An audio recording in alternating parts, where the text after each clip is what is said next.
안녕하세요. 이번에는 교토에 새롭게 오픈한 반얀트리 히가시야마 교토를 다녀왔습니다. 교토에는 반얀트리 서브 브랜드가 두 개가 있습니다. 제가 예전에 영상으로 소개해드렸던 가리아 니조캐슬 교토가 있고 그거보다 조금 더 캐주얼한 브랜드인 다와유라 교토가 있어요. 이 서브 브랜드들을 제외하고 그러니까 아예 반얀트리라는 이름을 내걸고는 제가 다녀온 여기 반얀트리 히가시야마 교토가 반얀트리의 일본 내 첫 번째 프로퍼티입니다. 상징적인 곳이죠. 호텔을 소개하기 전에 우리나라 사람으로서 한편으로 이 교토라는 곳에 좀 질투가 나기도 합니다. 일본의 옛 수도라고는 하지만 어쨌든 지금 교토 그냥 일본의 도시잖아요. 그런데 여기에 웬만한 럭셔리 리조트가 지금 거의 다 들어오고 있단 말이죠. 뭐 대표적으로 아마니 있고 식스센스도 있고 파크하야트 있고 리츠칼튼, 미치 교토 럭셔리 컬렉션이랑 스위란 럭셔리 컬렉션도 있고 두지타니, 2025년에는 카펠라 교토도 들어오고 완전히 럭셔리 계열은 아니지만 에이스 호텔 같은 것도 있죠. 이 많은 호텔 브랜드를 교토로 이끌 수 있는 이 넘쳐나는 관광객과 또 그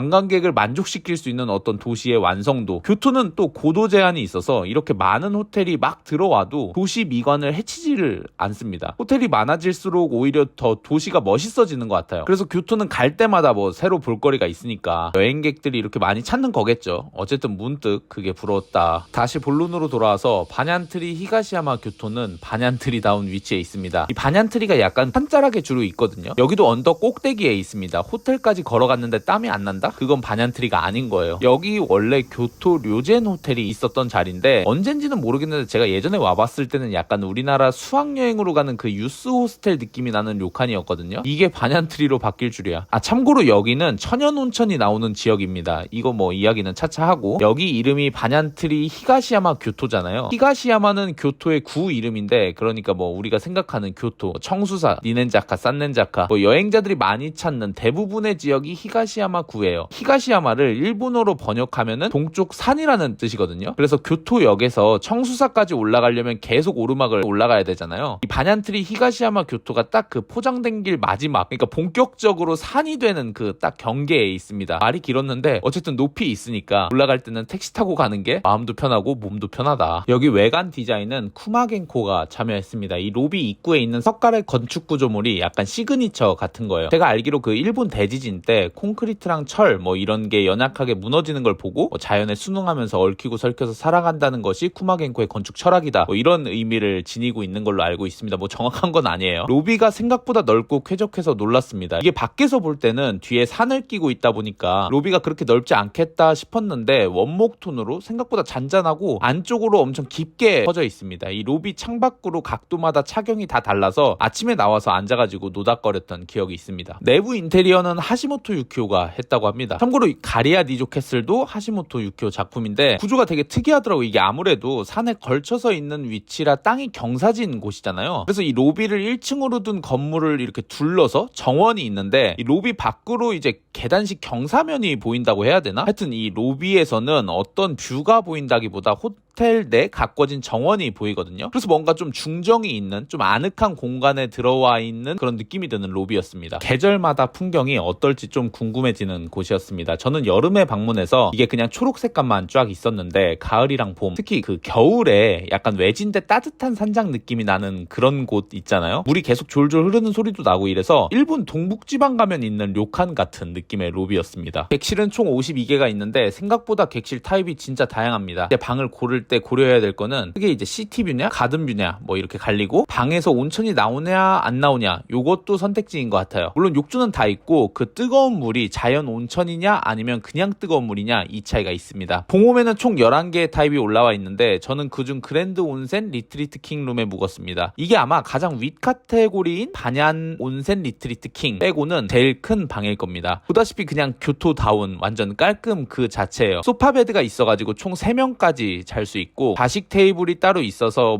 이것저것 사와서 먹기도 좋았습니다. 제일 좋았던 건 침대 주변으로 다다미가 바닥에 깔려 있어가지고 걸어다닐 때 느낌이랑 이 냄새가 아주 좋습니다. 다다미 재료가 이제 골풀이라는 풀인데 여기서 그 다다미방 특유의 냄새가 있거든요. 실제로 그 골풀 향이 사람을 안정시키는 효과가 있다고 하더라고요. 여기에다가 그 욕조가 또 편백나무예요. 온천물 받고 이러면 그 나무가 젖으면서 그 잔잔하게 숯냄새 나는 게 너무 냄새가 좋았습니다. 저는 사실 신상 신상 호텔을 좋아하긴 하는데 신상 호텔에서 자는 걸 좀 싫어해요. 새 거니까 이게 사람이 공간에 머물면서 생기는 온기라고 해야 되나? 그런 게 좀 안 느껴지고 무엇보다 그 새 호텔 냄새를 제가 좀 많이 예민하게 반응하는데 여기는 확실히 터 자체가 원래 료칸이 있었던 곳이기도 하고 나무나 뭐 다다미 이런 천연 재료들로 방을 구성해서 새집 증후군 같은 그런 거는 걱정 안 해도 될 것 같습니다. 정말 손에 꼽을 정도로 새 호텔인데 향기가 완전 안정적으로 느껴졌던 곳입니다. 물은 이 종이팩 물이었습니다. 예전에도 말한 적이 있는데 제가 코코넛 지코 음료 먹고 그 충격받아가지고 종이팩으로 들은 물 먹으면 무의식적으로 몸이 거부를 해가지고 생각보다 룸에서 자잘하게 선택해서 입맛대로 즐길 수 있는 요소가 되게 많더라고요. 뭐 아로마 밤이나 베개 타입, 욕조에 들어가는 이걸 정확히 뭐라고 부르는지는 모르겠는데 어쨌든 육수팩 같이 생긴 거, 이것도 선택지가 4개나 있습니다. 편백향이랑 또 뭐 있었지, 뭐 약간 낑깡향이었나, 뭐 어쨌든 객실 어메니티는 반얀트리 스파 거예요. 타이차마나드라는 라인인데 이게 이제 시그니처 라인이거든요. 은은하게 꽃향기가 나는 게 되게 좋았습니다. 로션이 엄청 좋더라고요. 이게 처음 들어갔을 때는 사실 침대 반대편이 화장실 겸 화장대여가지고 좀 놀랐어요. 원래 침대 앞쪽으로 거울 있으면 뭔지 아세요? 이거 안 좋거든요. 막 자다가 영혼 거기에 갇히고 공포 영화를 많이 봐가지고 근데 보니까 미닫이 문이 있더라고요. 약간 우리 그 창호지 그런 감성인데 이게 조명을 받으니까 은은하니 포근한 느낌이 들더라고요. 막 그냥 눌러서 찢어질 정도의 창호지는 아니고 어떤 뭐 가공 처리를 한 것 같은데 혹시 직원이라고 아시나요? 엄청 세게 손가락으로 이제 내려치면 뚫릴 것 같긴 한데 이걸 왜 고민하고 있는지도 모르겠지만 어쨌든 이 밤에 느껴지는 은은한 포근함이 룸에서 되게 좋았다. 이제 호텔 부대 시설을 좀 이야기해보겠습니다. 크게 공용 온천이랑 스파, 그 다음에 레스토랑이랑 바, 그리고 그 앞에 있는 노가쿠라는 일본 전통 공연 무대랑 대나무 숲 정도를 구분할 수 있을 것 같아요. 우선 온천부터 이야기를 하면 여기는 자연 온천이고 온천물이 안 나오는 룸 타입에서는 로비 지하 1층에 있는 대욕탕을 이용하시면 됩니다. 제가 소프트 오프닝 때 다녀와서 사람이 없어가지고 내부를 찍을 수 있었는데 노천탕도 있더라고요. 근데 좀 소신 발언하면 이 온천 온도가 40도가 안 넘게 세팅되어 있던데 이거 좀 너무 밍밍하지 않나. 한국인이라면 수육되는 느낌으로 지지는 걸 좋아하잖아요. 저만 그러나요? 객실에서는 개인 입맛 따라서 온도 조절이 가능합니다. 그 옆에는 조그맣게 헬스장이 있고 반얀트리 스파랑 붙어 있어요. 스파는 가격이 60분에 35,000엔, 90분에 45,000엔 뭐 이렇게 책정되어 있던데 대략 30에서 40만원 사이예요. 마사지뿐만이 아니라 안에 온천할 수 있는 개인 욕조가 따로 있어서 생각보다 좀 길게 쉴 수 있기는 한데 이거는 뭐 필요에 따라서 선택할 수 있는 가격의 문제니까 근데 좀 흠칫하는 가격은 맞는 것 같습니다. 이제 그 노가쿠라고 하는 일본 전통 공연에 대해서 좀 이야기를 해야 되는데 호텔 이야기하면서 웬 전통 공연이냐 싶겠지만 이 반얀트리 히가시야마 교토의 어떤 심볼이라고 해야 되나? 레스토랑 앞쪽으로 원목으로 지어진 노가쿠 무대가 있습니다. 이거를 노가쿠도라고 하는데 이것도 쿠마긴코가 참여했다고 합니다. 이 노가쿠라는 게 일본 고전 연극인데 그 가부키 아시죠? 가부키 화장할 때 이 가부키도 고전 연극이거든요. 근데 이 가부키는 서민을 대상으로 한 무대 예술이고 노가쿠는 신한테 바치는 무대 예술이에요. 그래서 내용이 보통 좀 초현실적이고 좀 비극적이기도 합니다. 이 노가쿠 할 때 노맨이라고 하는 가면을 쓰고 이제 극을 하는데 이 교토에 이 가면을 만드시는 장인분이 계십니다. 이 가면이 감정이 아예 없어 보여서 좀 서늘한 느낌이 드는데 실제로 보면 각도에 따라서 아주 미묘하게 약간 모나리자처럼 슬프고 기쁘고 뭐 이런 감정이 변하는 걸 실제로 느낄 수가 있어요. 비주얼이 진짜 확실히 좀 스산한 느낌이 있긴 합니다. 말이 너무 길어지는데 어쨌든 노가쿠는 약간 우리나라로 따지면 원혼을 달래는 의식이라는 점에서 제사, 뭐 약간 굿 이런 느낌으로 다가오기도 합니다. 이 반얀트리 히가시야마 교토가 있는 위치가 산이랑 도심 딱 경계지라고 했잖아요. 그래서 이 료젠 지역이 교토에서도 굉장히 신성한 지역으로 여겨진다고 합니다. 실제로 이 주변 걷다 보면 산 초입으로 해가지고 홀령을 기리는 신사랑 묘지를 심심치 않게 볼 수가 있어요. 도시는 약간 사람이 사는 공간, 산은 약간 혼령이 사는 공간 뭐 이렇게 나눠서 여기는 것 같더라고요. 지역적 특색을 반영해서 여기에 이 노가쿠라는 예술 공연장을 설치했다. 나중에는 여기서 이제 진짜 노 공연도 한다고 하는데 그때 다시 한번 와서 꼭 보고 싶다라는 생각이 들었습니다. 이 호텔이 가진 어떤 문화적인 이야기가 엄청 매력적이지 않나요? 이 이야기를 알고 둘러보니까 그냥 교토 도심에 새롭게 들어선 호텔이 아니라 문화적인 배경을 가진 공간이라는 점에서 이 호텔이 문득 나이가 들어가는 과정이 굉장히 근사하겠다. 좀 시간에 따라서 때가 나무 같은데 좀 타기 시작하면 엄청 근사해지지 않을까라고 생각이 들기도 했습니다. 이야기가 있으니까 신상 호텔에 와서 아직 신상이어서 아쉽다고 느끼기는 또 처음이었어요. 이런 거 보면 여행이 익숙해지고 그에 따라서 호텔이 많아지고 선택지가 다양해져 갈수록 결국 이야기가 있고 문화적인 요소를 잘 반영하는 곳에 관심이 가고 또 그게 궁금해져서 다시 한번 찾는 거구나 싶었습니다. 문화적인 배경이 단단한 호텔이 그래서 오래 살아남는 것 것 같아요. 여기는 공연장 뒤편으로 나 있는 산책로 끝에 있는 대나무 숲인데 이 대나무 숲 위로 정법사라는 사찰이 있습니다. 추후 여기랑 협업 통해서 뭐 다양한 체험 만들 예정이라고 하더라고요. 근데 현재는 공사 중이어서 못 들어가 봤습니다. 대나무 숲은 이전 호텔부터 있었던 곳이라 엄청 우거져 있어요. 이렇게 산에 대나무 숲이 있으면 땅에 있는 물을 대나무가 빠르게 흡수해가지고 토양을 고정시켜서 산사태 예방에 좋다고 알고 있는데 웃긴 게 여기가 또 하필 온천 발원지라고 하던데 이렇게 되면 어떻게 되는 건지. 이제 밥이 남았네요. 반얀트리 히가시야마 교토에는 류젠이라는 레스토랑이 있습니다. 이 레스토랑 밑에는 작게 류젠바가 하나 있어요. 류젠은 재패니스 레스토랑이고 아침, 점심, 저녁 다 하는 올데이 다이닝 레스토랑입니다. 이 자리에 있었던 전 호텔 이름도 류젠인데 반얀트리 레스토랑 이름도 류젠이잖아요. 이 류젠을 한자 그대로 읽으면 영산이거든요. 영혼이 사는 산을 뜻합니다. 사실 뭐 영혼이고 뭐고 레스토랑에서 중요한 건 맛이니까. 우선 아침은 정말 정갈한 일본식 한상 차림으로 나옵니다. 날마다 생선도 바뀌고 뭐 맛은 사실 보는 것처럼 말할 것도 없이 좋고 좀 오래 머무르신다면 전날 미리 말해서 오믈렛 같은 메뉴도 준비해 주십니다. 점심은 그냥 메뉴 간단하게 시켜 드시면 되는데 뭐 다른 거 다 떠나서 우선 밥이 너무 맛있는 호텔입니다. 도토리현에서 나는 고시히카리인데 정말 번들번들하고 빛나고 달더라고요. 제가 정말 말씀드리고 싶은 건 저녁인데 디저트 포함해서 9코스였나? 어쨌든 가이세키 코스로 나오는데 가격이 22,000엔입니다. 하나로는 한 20만원이죠. 요즘 국내 오마카세 가격들 대충 다들 아시잖아요. 이게 평균이 너무 높다 보니까 교토에서 또 럭셔리 호텔인데 이 가격은 사실 합리적이라고 밖에 말할 수 없는 것 같아요. 코스 구성도 정말 매력적입니다. 제가 여기 다녀왔을 때는 완전 갯장어 철이어가지고 갯장어 중심으로 코스가 구성됐었어요. 특히 스프가 엄청 기억에 남는데 시원하게 옥수수 스프 안에 이제 동과가 들어있더라고요. 달달하고 청량하고 그 동과의 슴슴한 맛이 아주 좋았습니다. 사시미에는 그 술지개미 있잖아요. 간장 대신 간장 보리지개미를 주는데